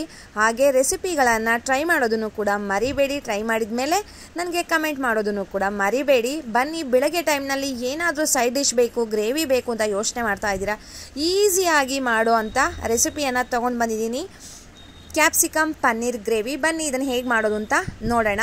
ನಾನಿಲ್ಲಿ ಹುಳಿ ಟೊಮ್ಯಾಟೋನ 2 ಹುಳಿ ಟೊಮ್ಯಾಟೊ ತೊಗೊಂಡಿದ್ದೀನಿ, 2 ಈರುಳ್ಳಿ ಎಲ್ಲ ಸ್ವಲ್ಪ ದಪ್ಪ ದಪ್ಪ ಸೈಜಲ್ಲೇ ತೊಗೊಂಡಿದ್ದೀನಿ, ಯಾಕಂದರೆ ಇದನ್ನು ಫ್ರೈ ಮಾಡ್ತಾ ಇದ್ದೀವಿ ಅಲ್ವಾ, ಅದಕ್ಕೋಸ್ಕರ. ಒಂದು 7 ರಿಂದ 8 ಗೋಡಂಬಿ, 1 ಇಂಚಷ್ಟು ಚಕ್ಕೆ, ಲವಂಗ. ನೀವು ಮನೆಯಲ್ಲಿ ಮಸಾಲಾನ ಯಾವ ರೀತಿಯಾಗಿ ತಿಂತೀರಾ ಅದ್ರ ಮೇಲೆ ನೀವು ಸ್ಪೈಸಸನ್ನು ಹೆಚ್ಚು ಕಮ್ಮಿ ಮಾಡ್ಕೊಳ್ಬೋದು. ಮರಾಠಿ ಮೊಗ್ಗು, ಏಲಕ್ಕಿ, ಒಂದು ಅರ್ಧ ಸ್ಪೂನಷ್ಟು ಸೋಂಪು, ಅರ್ಧ ಸ್ಪೂನ್ ಜೀರಿಗೆ, ಸ್ವಲ್ಪ 1-2 ಸ್ಪೂನಷ್ಟು ಅಡುಗೆ ಎಣ್ಣೆ ಹಾಕ್ಕೊಂಡು ಇದನ್ನು ಒಂದು ಅರ್ಧ ಭಾಗ ಫ್ರೈ ಮಾಡ್ಕೊಬೇಕು. ಈ ರೀತಿಯಾಗಿ ಮಸಾಲ ಪ್ರಿಪೇರ್ ಮಾಡೋದ್ರಿಂದ ಡಾಬಾ ಮತ್ತು ಹೋಟೆಲ್ ಸ್ಟೈಲಲ್ಲಿ ಈ ಒಂದು ಗ್ರೇವಿ ರೆಡಿ ಆಗಿಬಿಡುತ್ತೆ. ಡಾಬಾ ಸ್ಟೈಲ್ ಗ್ರೇವಿ ಅಂದರೆ ಎಲ್ಲರೂ ಕೂಡ ತುಂಬ ಇಷ್ಟಪಟ್ಟು ತಿಂತೀವಿ. ಸೊ ಆ ರೀತಿಯಾಗಿಯೇ ಈ ಒಂದು ರೆಸಿಪಿ ರೆಡಿ ಆಗಿಬಿಡುತ್ತೆ, ತುಂಬ ಟೇಸ್ಟಿಯಾಗಿರುತ್ತೆ. ನೀವು ನೆಕ್ಸ್ಟ್ ಟೈಮ್ ಇದನ್ನು ಸೀರಿಯಸ್ ಆಗಿ ಹುಡುಕೊಂಡು ಮಾಡ್ತೀರಾ. ಈ ರೆಸಿಪಿ ಅಷ್ಟು ಚೆನ್ನಾಗಿರುತ್ತೆ, ಈಸಿಯಾಗಿ ಆಗುತ್ತೆ. ನೋಡಿ, ಇಷ್ಟಾದರೆ ಸಾಕು. ಇದನ್ನು ತಣ್ಣಗಾಗೋದಕ್ಕೆ ಬಿಟ್ಬಿಡೋಣ. ಇದಕ್ಕೆ 1 ಸ್ಪೂನಷ್ಟು ಶುಂಠಿ ಬೆಳ್ಳುಳ್ಳಿ ಪೇಸ್ಟನ್ನು ಆ್ಯಡ್ ಮಾಡಿ ತಣ್ಣಗಾದ್ಮೇಲೆ ಈ ಥರ ಫೈನ್ ಪೇಸ್ಟ್ ಮಾಡ್ಕೊಂಡಿದ್ದೀನಿ. ಅದೇ ಪ್ಯಾನನ್ನು ತೊಗೊಂಡಿದ್ದೀನಿ. ಇದಕ್ಕೆ ಸುಮಾರು ಒಂದು 7 ರಿಂದ 8 ಸ್ಪೂನಷ್ಟು ಎಣ್ಣೆನ ಹಾಕಬೇಕಾಗತ್ತೆ. ಸ್ವಲ್ಪ ಎಣ್ಣೆ ಜಾಸ್ತಿ ಇರಬೇಕು. 1 ಪಲಾವ್ ಎಲೆ, ಅದನ್ನು ಪೀಸ್ ಮಾಡಿ ಹಾಕ್ತಾಯಿದ್ದೀನಿ ಅಷ್ಟೇ. ಫ್ರೈ ಮಾಡಬೇಕಾದ್ರೆ ಅದು ಆಚೆ ಬರೋ ಚಾನ್ಸಸ್ ಇರುತ್ತೆ, ಸುಮಾರು ಸಲ ಬೀಳುತ್ತೆ, ಅದಕ್ಕೋಸ್ಕರ. ದಪ್ಪನಾಗಿ ಕಟ್ ಮಾಡ್ಕೊಂಡಿರೋ ಅಂಥ ಈರುಳ್ಳಿ, ಮೀಡಿಯಮ್ ಸೈಜಿಂದು 1 ಈರುಳ್ಳಿ ತೊಗೊಂಡಿದ್ದೀನಿ. ಅದು ಕ್ಯಾಪ್ಸಿಕಮ್ಮು ಮತ್ತು ಪನ್ನೀರ್ಗೆ ಮ್ಯಾಚ್ ಆಗಬೇಕಲ್ವ, ಸೊ ಅದಕ್ಕೋಸ್ಕರ ಇದನ್ನು ಕೂಡ ಈ ಥರ ಹಿಂಗೆ ದೊಡ್ಡದಾಗಿ ಸ್ಲೈಸಸ್ ಥರ ಎಲ್ಲ ಬಿಡಿಸ್ಕೊಂಡಿದ್ದೀನಿ. ಅದನ್ನು ಇದು ಒಂದು 2 ನಿಮಿಷ ಫ್ರೈ ಆದರೆ ಸಾಕು. ನೋಡಿ, ಇಷ್ಟಾದರೆ ಸಾಕಾಗತ್ತೆ. ಈ ಟೈಮ್ನಲ್ಲಿ 1 ಕ್ಯಾಪ್ಸಿಕಮ್ನ ಕಟ್ ಮಾಡಿ ಇಟ್ಕೊಂಡಿದ್ದೀನಿ. ಅದನ್ನು ಕೂಡ ಒಂದು 2 ನಿಮಿಷ ಫ್ರೈ ಮಾಡೋಣ.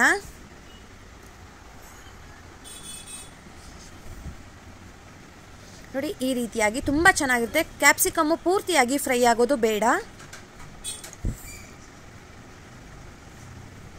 ತುಂಬ ಟೇಸ್ಟಿಯಾಗಿರುತ್ತೆ ಪನ್ನೀರು ಮತ್ತು ಕ್ಯಾಪ್ಸಿಕಮ್ ಗ್ರೇವಿ. ನೀವು ಇಷ್ಟಪಟ್ಟು ಕಾಂಬಿನೇಷನನ್ನು ನೆಕ್ಸ್ಟ್ ಟೈಮ್ ಇದೇ ರೀತಿಯಾಗಿ ಮಾಡ್ತೀರಾ. ನಾವು ರುಬ್ಬಿಟ್ಕೊಂಡಿರೋ ಅಂಥ ಮಸಾಲಾನ ಆ್ಯಡ್ ಮಾಡ್ತಾಯಿದ್ದೀನಿ. ಹಾಗೆ ಇನ್ನು ಸ್ವಲ್ಪ ಮಸಾಲೆ ಮಿಕ್ಸಿ ಜಾರಲ್ಲೇ ಇತ್ತಲ್ವ, ಅದಕ್ಕೂ ಕೂಡ ಸ್ವಲ್ಪ ನೀರನ್ನು ಹಾಕ್ಕೊಂಡು ಅದನ್ನು ಕೂಡ ಇದಕ್ಕೆ ಮಿಕ್ಸ್ ಮಾಡ್ಕೊಂಡಿದ್ದೀನಿ. ಈ ಟೈಮ್ನಲ್ಲಿ ನೀವು ಕನ್ಸಿಸ್ಟೆನ್ಸಿ ನೋಡಿಕೊಂಡು ನೀರನ್ನು ಆ್ಯಡ್ ಮಾಡ್ಕೊಬೋದು. ತೆಳುವಾಗಿ ಬೇಕಾ, ಗಟ್ಟಿಯಾಗಿ ಬೇಕಾ, ಆ ರೀತಿಯಾಗಿ. ಇದಕ್ಕೆ 1-2 ಪುಡಿಗಳಿದೆ, ಅದನ್ನು ಮಿಕ್ಸ್ ಮಾಡೋಣ. 1/4 ಟೀ ಸ್ಪೂನಷ್ಟು ಅರಿಶಿಣ, 1 ಸ್ಪೂನಷ್ಟು ಅಚ್ಚ ಖಾರದ ಪುಡಿ, ಮನೆಯಲ್ಲೇ ಮಾಡಿರೋ ಅಂಥ ಅಚ್ಚ ಖಾರದ ಪುಡಿ. ಇದು ತುಂಬ ಚೆನ್ನಾಗಿರುತ್ತೆ, ಬ್ಯಾಡಗಿ ಮತ್ತು ಗುಂಟೂರು ಹಾಕಿ ಮಾಡಿರೋ ಅಂಥದ್ದು. ಧನಿಯಾ ಪುಡಿನೂ ಅಷ್ಟೇ ಮನೆಯಲ್ಲೇ ಮಾಡಿರೋ ಅಂಥದ್ದು. 1/4 ಟೀ ಸ್ಪೂನಷ್ಟು ಧನಿಯಾ ಪುಡಿ, 1 ಸ್ಪೂನಷ್ಟು ಕಸೂರಿ ಮೇಥಿ. ಅದನ್ನು ಸ್ವಲ್ಪ ಕ್ರಷ್ ಮಾಡಿ ಹಾಕ್ಕೊಳ್ಳೋಣ ಕಸೂರಿ ಮೇಥಿಯನ್ನು. ರುಚಿಗೆ ಉಪ್ಪು,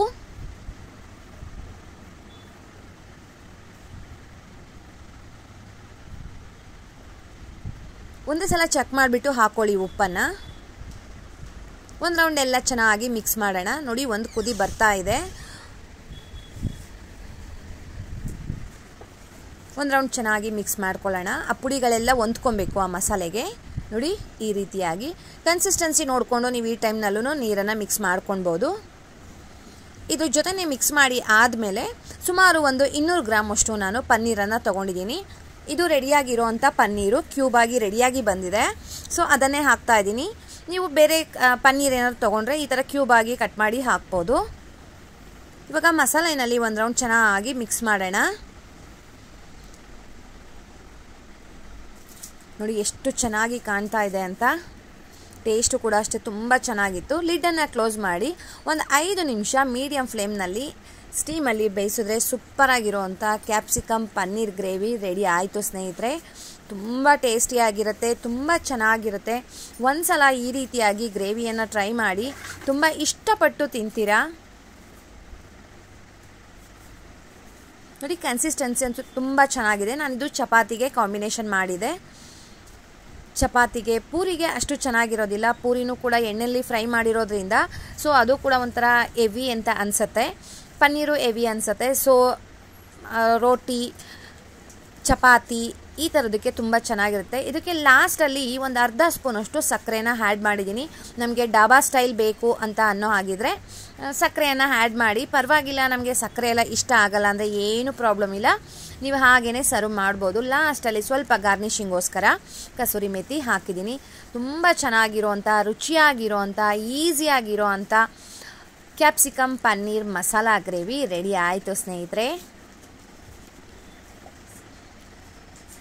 ಒಂದ್ಸಲ ನೀವು ಈ ರೀತಿಯಾಗಿ ಟ್ರೈ ಮಾಡ್ತೀರಾ ಅಂತ ಅಂದ್ಕೊಂಡಿದ್ದೀನಿ. ಯಾರೆಲ್ಲ ಟ್ರೈ ಮಾಡ್ತೀರಾ ಮಿಸ್ ಮಾಡಿದೆ ನನಗೆ ಕಮೆಂಟ್ ಮಾಡಿ ಟೇಸ್ಟ್ ಹೇಗೆ ಬಂತು ಅಂತ ಅಂದ್ಬಿಟ್ಟು. ತುಂಬ ಚೆನ್ನಾಗಿ ಬರುತ್ತೆ. ಈಸಿಯಾಗಿ ಮನೇಲಿರೋವಂಥ ಇಂಗ್ರೀಡಿಯೆಂಟ್ಸ್ ಹಾಕ್ಕೊಂಡೇ ರುಚಿಯಾಗಿರೋವಂಥ ಗ್ರೇವಿ ರೆಡಿ ಆಯಿತು. ಹೋಗ್ಬರ್ಲಾ?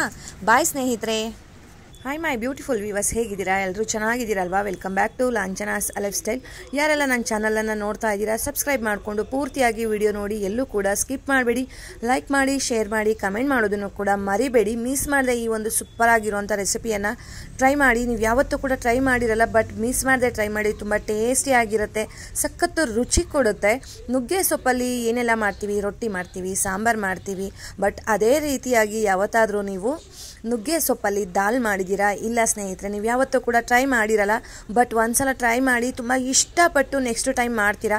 ಸ್ವಲ್ಪ ಕೂಡ ಕಹಿ ಅಂತ ಅನಿಸೋದಿಲ್ಲ. ನುಗ್ಗೆ ಸೊಪ್ಪು ಅಂದರೆ ಕಹಿ ಅನ್ನೋದು ಮಕ್ಕಳಲ್ಲಿ ಬಂದ್ಬಿಡುತ್ತೆ ಅದು. ಸೊ ನುಗ್ಗೆ ಸೊಪ್ಪು ತಿನ್ನೋದ್ರಿಂದ ಆರೋಗ್ಯಕ್ಕೂ ಕೂಡ ತುಂಬಾ ಒಳ್ಳೆಯದು.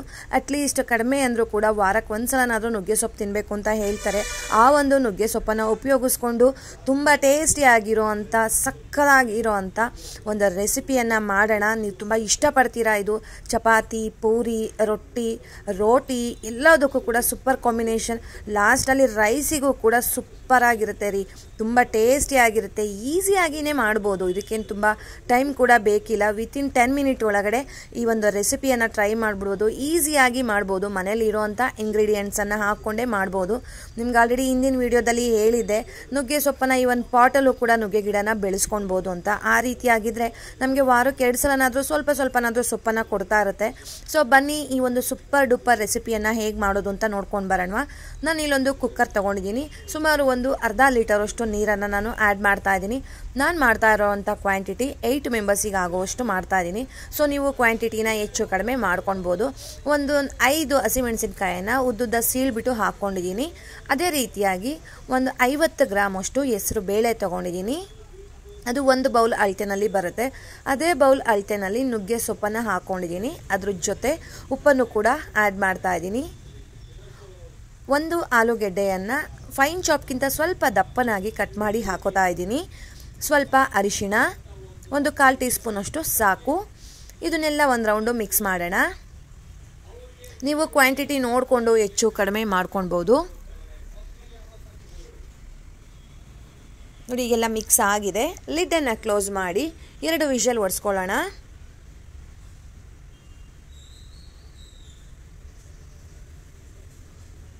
ಅಷ್ಟರೊಳಗಡೆ ಇಲ್ಲೊಂದು ಒಗ್ಗರಣೆ ರೆಡಿ ಮಾಡ್ಕೊಂಡು ಬಿಡೋಣ. ಒಂದು 3 ರಿಂದ 4 ಸ್ಪೂನಷ್ಟು ಅಡುಗೆ ಎಣ್ಣೆ ಹಾಕೋತಾ ಇದ್ದೀನಿ.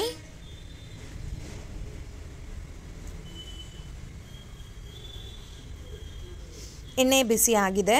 ಸಾಸಿವೆ, ಒಂದು ಅರ್ಧ ಸ್ಪೂನಷ್ಟು ಸಾಸಿವೆ ಹಾಕ್ಕೊಂಡಿದ್ದೀನಿ. ಸ್ವಲ್ಪ ಜೀರಿಗೆ, ಸ್ವಲ್ಪ ಇಂಗು, 1 ಪಲಾವ್ ಎಲೆ ಹಾಕೋದ್ರಿಂದ ಒಂದು ಟೇಸ್ಟ್ ತುಂಬ ಚೆನ್ನಾಗಿ ಬರುತ್ತೆ. ಕರಿಬೇವಿನ ಸೊಪ್ಪು, ಇಷ್ಟನ್ನು ಒಂದು ರೌಂಡ್ ಫ್ರೈ ಮಾಡ್ಕೊಳ್ಳೋಣ.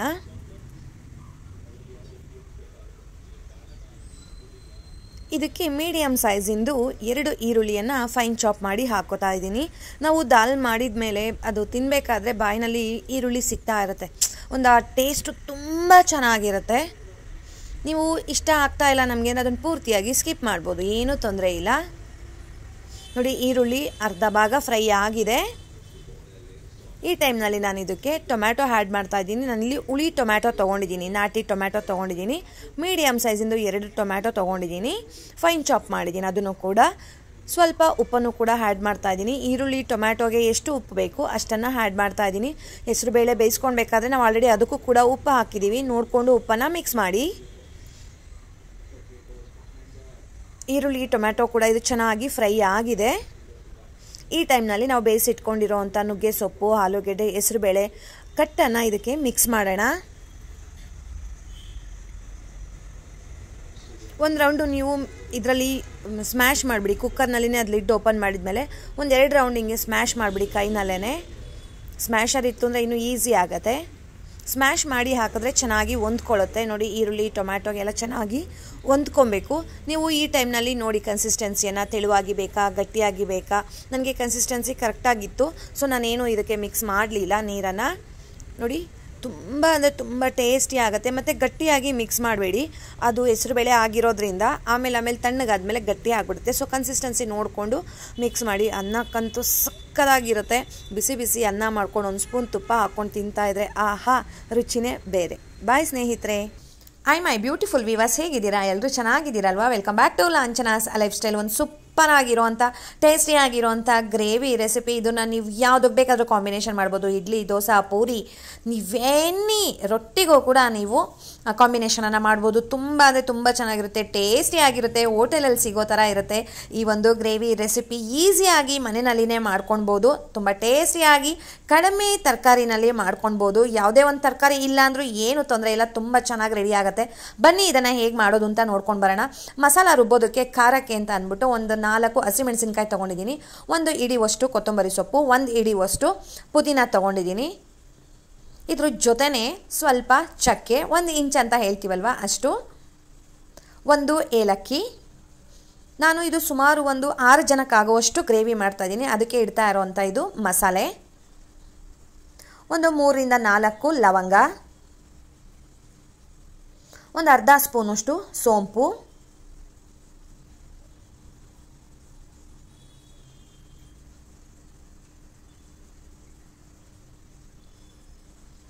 ಸ್ಟಾರ್ ಹೂವು ಅಂತ ಹೇಳ್ತೀವಲ್ವ ಅದನ್ನು ಈ ಥರ ಹಿಂಗೆ ಪೀಸ್ ಮಾಡ್ಕೊಂಡಿದ್ದೀನಿ ಅಷ್ಟೇ.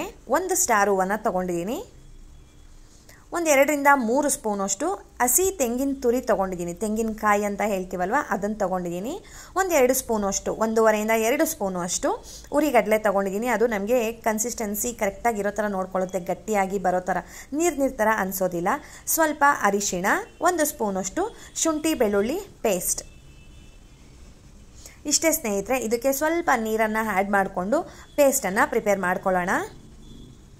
ನಾನಿಲ್ಲಿ ಕುಕ್ಕರ್ ತೊಗೊಂಡಿದ್ದೀನಿ. ಕುಕ್ಕರ್ಗೆ ಸುಮಾರು ಒಂದು 4 ರಿಂದ 5 ಸ್ಪೂನಷ್ಟು ಎಣ್ಣೆ ಹಾಕ್ಕೊಂಡಿದ್ದೀನಿ. ಅದ್ರ ಜೊತೆನೇ ಒಂದು ಪಲಾವ್ ಎಲೆ ಕೂಡ ಹಾಕೋತಾ ಇದ್ದೀನಿ, ಫ್ಲೇವರ್ ತುಂಬ ಚೆನ್ನಾಗಿರುತ್ತೆ. ಸ್ವಲ್ಪ ಸಾಸಿವೆ ಎಲ್ಲ ಸಿಡಿದ ತಕ್ಷಣ ಜೀರಿಗೆ, ಸ್ವಲ್ಪ ಇಂಗು, ಸ್ವಲ್ಪ ಕಸೂರಿ ಮೇಥಿ. ಒಗ್ಗರಣೆಗೆ ಕಸೂರಿ ಮೇಥಿ ಹಾಕೋದ್ರಿಂದ ಒಂದು ಎಕ್ಸ್ಟ್ರಾ ಫ್ಲೇವರ್ ಸಿಗುತ್ತೆ ಸ್ನೇಹಿತರೆ, ತುಂಬ ಚೆನ್ನಾಗಿರುತ್ತೆ. ಮೀಡಿಯಮ್ ಸೈಜಿಂದು ಒಂದು 3 ಈರುಳ್ಳಿಯನ್ನು ತೊಗೊಂಡಿದ್ದೀನಿ, ಅದನ್ನು ಫೈನ್ ಚಾಪ್ ಮಾಡಿ ಹಾಕೋತಾ ಇದ್ದೀನಿ. ಈರುಳ್ಳಿ ಒಂದು ಅರ್ಧ ಭಾಗ ಫ್ರೈ ಆಗಲಿ. ಎಣ್ಣೆಯಲ್ಲಿ ಈರುಳ್ಳಿನ ಎಷ್ಟು ಚೆನ್ನಾಗಿ ಫ್ರೈ ಮಾಡ್ತೀವೋ ರುಚಿ ಕೂಡ ಅಷ್ಟೇ ಚೆನ್ನಾಗಿ ಬರುತ್ತೆ. ತಿಂಡಿಗಾಗ್ಬೋದು, ಗ್ರೇವಿಗಾಗ್ಬೋದು, ರೈಸ್ ಬಾತ್ ಮಾಡಬೇಕಾದ್ರೆ ಆಗ್ಬೋದು. ನಾವು ಈರುಳ್ಳಿ ಫ್ರೈ ಮಾಡೋದ್ರಲ್ಲಿ ಒಂದು ಅರ್ಧ ಟೇಸ್ಟ್ ಇರುತ್ತೆ ಸ್ನೇಹಿತರೆ. ಇಲ್ಲಿ ಹುಳಿ ಟೊಮ್ಯಾಟೊ ತೊಗೊಂಡಿದ್ದೀನಿ, ಚಿಕ್ಕ ಸೈಜಿಂದು 2 ತೊಗೊಂಡಿದ್ದೀನಿ. 1 ಆಲೂಗೆಡ್ಡೆನ ಸಿಪ್ಪೆ ತೆಗೆದುಬಿಟ್ಟು ಕಟ್ ಮಾಡಿ ಹಾಕೋತಾ ಇದ್ದೀನಿ. 1 ಕ್ಯಾರೆಟ್, ಒಂದು 3 ರಿಂದ 4 ಹುರುಳಿಕಾಯಿ ಎಲ್ಲ ಒಂದೇ ಸೈಜಲ್ಲಿ ಕಟ್ ಮಾಡಿ ಹಾಕೋತಾ ಇದ್ದೀನಿ. ನೀವು ಇದಕ್ಕೆ ಬೇರೆ ತರಕಾರಿ ಇದ್ದರೂ ಕೂಡ ಆ್ಯಡ್ ಮಾಡ್ಕೊಬೋದು. ರುಚಿಗೆ ಉಪ್ಪು, ನಾನಿಲ್ಲಿ ಕಲ್ಲುಪ್ಪನ್ನು ಮಿಕ್ಸ್ ಮಾಡಿದ್ದೀನಿ. ಇವಾಗ ಇದನ್ನೆಲ್ಲ ಒಂದು ಅರ್ಧ ಭಾಗ ಫ್ರೈ ಮಾಡೋಣ. ಒಂದು 3 ರಿಂದ 4 ನಿಮಿಷ ಸಾಕು, ಅಷ್ಟು ಫ್ರೈ ಮಾಡಿದ್ರೆ ಸಾಕು. ಯಾಕಂದರೆ ಮಸಾಲ ಹಾಕಿದ ಮೇಲೆ ನಾವು ಇದನ್ನು ವಿಷಲ್ ಒಡಿಸ್ಕೊಳೋದ್ರಿಂದ ಬೇಗ ಬೆಂದುಬಿಡುತ್ತೆ. ಒಂದು ಅರ್ಧ ಭಾಗ ಫ್ರೈ ಆಗೋ ತನಕ ನೀಟಾಗಿ ಮೀಡಿಯಂ ಫ್ಲೇಮ್ನಲ್ಲಿ ಈ ಥರ ಹಿಂಗೆ ಮಿಕ್ಸ್ ಮಾಡೋಣ. ನೋಡಿ ಇವಾಗ ಒಂದು ಅರ್ಧ ಭಾಗ ಫ್ರೈ ಆಗಿದೆ. ತುಂಬ ಚೆನ್ನಾಗಿರುತ್ತೆ ಮತ್ತು ಈಸಿಯಾಗಿ ಆಗೋಗ್ಬಿಡುತ್ತೆ. ಒಂದು 10 ನಿಮಿಷ ಒಳಗಡೆ ಈ ಒಂದು ಗ್ರೇವಿ ರೆಡಿ ಆಗಿಬಿಡುತ್ತೆ. ನಾವು ಇವಾಗ ರುಬ್ಬಿಟ್ಕೊಂಡು ಪೇಸ್ಟ್ ಮಾಡಿ ಇಟ್ಕೊಂಡಿದ್ದೀವಲ್ವ, ಆ ಒಂದು ಪೇಸ್ಟನ್ನು ಇದಕ್ಕೆ ಮಿಕ್ಸ್ ಮಾಡ್ಕೊಳ್ಳೋಣ. ನೋಡ್ತಾ ಇರ್ಬೋದು ಗ್ರೀನ್ ಕಲರಲ್ಲಿ ತುಂಬ ಚೆನ್ನಾಗಿ ಕಾಣ್ತಾ ಇದೆ. ಟೇಸ್ಟ್ ಕೂಡ ಅಷ್ಟೇ ತುಂಬ ಚೆನ್ನಾಗಿರುತ್ತೆ. ಈ ಒಂದು ಮೆಥಡಲ್ಲಿ ನೀವು ಒಂದು ಸಲ ಟ್ರೈ ಮಾಡಿ. ನೆಕ್ಸ್ಟ್ ಟೈಮ್ ಚಪಾತಿಗೆ, ದೋಸೆಗೆ, ಇಡ್ಲಿಗೆ ಅಂತ ಅಂದ್ಬಿಟ್ಟು ಇದೇ ಥರ ಮಾಡ್ತೀರಾ ಗ್ರೇವಿನ. ಮಿಕ್ಸಿ ಜಾರಲ್ಲಿ ಇನ್ನು ಸ್ವಲ್ಪ ಮಸಾಲೆ ಇತ್ತಲ್ವಾ, ಅದಕ್ಕೆ ಸ್ವಲ್ಪ ನೀರನ್ನು ಸೇರಿಸ್ಕೊಂಡು ಅದನ್ನು ಕೂಡ ಹಾಕ್ಕೊಂಡು ಕನ್ಸಿಸ್ಟೆನ್ಸಿ ನೋಡ್ಕೋತಾ ಇದ್ದೀನಿ. ಅದ್ರ ಮೇಲೆ ನಾನು ಸ್ವಲ್ಪ ನೀರನ್ನು ಹಾಕ್ಕೊಂಡಿದ್ದೀನಿ, ಸಾಕಾಗತ್ತೆ. ನಾನು ದೋಸೆಗೆ ಮಾಡಿರೋದ್ರಿಂದ ಈ ಒಂದು ಕನ್ಸಿಸ್ಟೆನ್ಸಿ ಸಾಕು. ಬೆಂದಾದ್ಮೇಲೂ ಕೂಡ ನಾವು ಕಡಲೆ ಹಾಕಿರೋದ್ರಿಂದ ಸ್ವಲ್ಪ ಗಟ್ಟಿ ಆಗುತ್ತೆ. ಆಮೇಲೆ ಬೇಕಾದರೂ ಕೂಡ ಗಟ್ಟಿ ಆಯಿತು ಅಂತ ಏನಾದರೂ ಅಂದರೆ ಮತ್ತೆ ನೀವು ಸ್ವಲ್ಪ ನೀರನ್ನು ಮಿಕ್ಸ್ ಮಾಡ್ಕೊಳ್ಬೋದು. ಅದು ಒಂದು ಕುದಿ ಬಂದಮೇಲೆ ಒಂದು ವಿಷಲ್ ಹೊಡ್ಸ್ಕೊಳ್ಳೋಣ. ಈಗ ನೋಡಿ ಪ್ರೆಷರ್ ಬಿಟ್ಟಿದೆ, ನೋಡ್ತಾ ಇರ್ಬೋದು ಎಷ್ಟು ಚೆನ್ನಾಗಿ ಬೆಂದಿರುತ್ತೆ ಅಂತ. ತರಕಾರಿನ ಆದಷ್ಟು ಸಣ್ಣದಾಗಿ ಕಟ್ ಮಾಡಿ ಹಾಕ್ಕೊಂಡಿರ್ತೀವಿ, ಸೊ ಬೇಗನೆ ಬೆಂದುಬಿಡುತ್ತೆ ಸ್ನೇಹಿತರೆ. ರುಚಿ ಕೂಡ ಅಷ್ಟೇ ತುಂಬ ಚೆನ್ನಾಗಿ ಬರುತ್ತೆ. ನೀವು ಇದಕ್ಕೆ ಬಟಾಣಿ ಆ್ಯಡ್ ಮಾಡ್ಕೊಳ್ಬೋದು. ಹಸಿ ಕಾಳುಗಳೇನಾದರೂ ಇತ್ತು ಅಂತ ಅಂದರೆ ಅದನ್ನು ಕೂಡ ಆ್ಯಡ್ ಮಾಡ್ಕೊಳ್ಬೋದು. ಡಬಲ್ ಬೀನ್ಸ್ ಕಾಳು, ಆ ಥರ ಆಯಾ ಸೀಸನಲ್ಲಿ ಯಾವ ತರಕಾರಿ ಸಿಕ್ಕಿದ್ರೂ ಬಿಡಬೇಡಿ ಸ್ನೇಹಿತರೆ. ಈ ಒಂದು ಗ್ರೇವಿಗೆ ಹಾಕ್ಕೊಳ್ಳಿ. ಹೂಕೋಸಿದ್ರೂ ಹಾಕ್ಕೊಳ್ಬೋದು. ಹೂಕೋಸು ಹಾಕೋದು ತುಂಬ ಚೆನ್ನಾಗಿರುತ್ತೆ. ಸೇಮ್ ಗ್ರೇವಿನಲ್ಲಿನೇ ಹೂಕೋಸು ಹಾಕ್ಬಿಟ್ಟು ಮಾಡಿದ್ರೆ ತುಂಬ ಚೆನ್ನಾಗಿ ಬರುತ್ತೆ. ಇದೇ ಮಸಾಲೆನೇ ಹೂಕೋಸಿಗಿಟ್ರೆ ತುಂಬ ಟೇಸ್ಟಿಯಾಗಿರುತ್ತೆ. ಒಂಥರ ಹೊಸ ರುಚಿ ಅಂತ ಹೇಳ್ಬೋದು, ಅಷ್ಟು ಚೆನ್ನಾಗಿ ಬರುತ್ತೆ ಟೇಸ್ಟು. ಅದನ್ನು ಕೂಡ ಆದಷ್ಟು ಬೇಗ ಅಪ್ಲೋಡ್ ಮಾಡ್ತೀನಿ ಆ ಒಂದು ರೆಸಿಪಿಯನ್ನು ಕೂಡ. ಇದಂತೂ ತುಂಬ ಟೇಸ್ಟಿಯಾಗಿ ಬಂದಿತ್ತು. ಮಿಸ್ ಮಾಡದೆ ಈ ಒಂದು ರೆಸಿಪಿಯನ್ನು ಟ್ರೈ ಮಾಡಿ ಹೇಗೆ ಬಂದಿತ್ತು ಅಂತ ನನಗೆ ಕಮೆಂಟ್ ಮಾಡೋದನ್ನು ಮರಿಬೇಡಿ. ಹೋಗಿ ಬರಲಾ? ಬಾಯ್ ಸ್ನೇಹಿತರೆ.